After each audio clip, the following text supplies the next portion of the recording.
Hi, I'm Ernie Conover. Welcome to this primer we've put together on building your own kitchen cabinets. I'm going through the process right now of building a new kitchen for my wife, Susan. I built our original kitchen about 35 or 40 years ago, and we decided it's time to spruce things up a little. Building your own kitchen cabinets is a great way to have fun with your hobby, add value to your home, and make the cook, be it you or your significant other, very happy. Modern kitchen cabinets are based on what is called the 32mm system.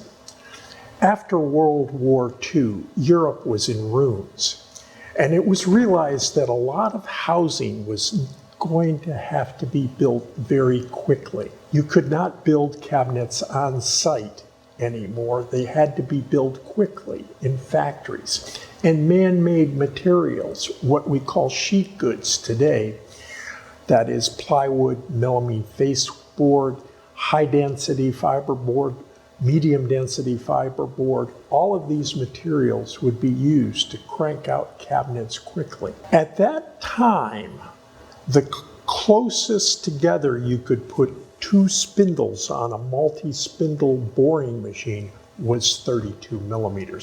So that became the standard. In cabinets you buy at box stores or from purveyors of kitchen cabinets are built with very high-tech machinery very quickly. However, you can do this yourself in your own shop with some simple jigs and tools, and I'd like to show you some of these in action. The basis of any kitchen cabinet is a plywood box, 3 to 4 sides, and a back. And there are two types of fronts. There's what are called Euro cabinets, which have no face frame. They're just a box.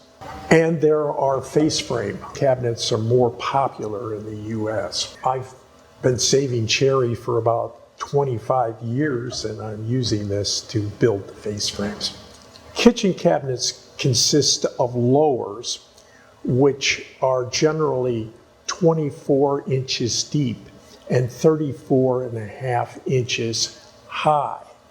If you add 1.5 inches top to that, it puts the counter at 36 inches. Now, if you're really tall or really short, you can change from that if you build it yourself. You can have it any way you want. You can make the cabinet deeper, you can make it shallower. In fact, this cabinet is a lower, but it is for a bar in our new kitchen, and I made it 15 inches deep.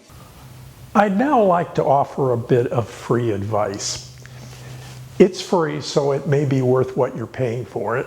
But if you're going to go to the trouble to build a kitchen, unless money is a real object, don't waste your time using medium density or high density fiberboard or melamine faceboard. Use veneer core plywood.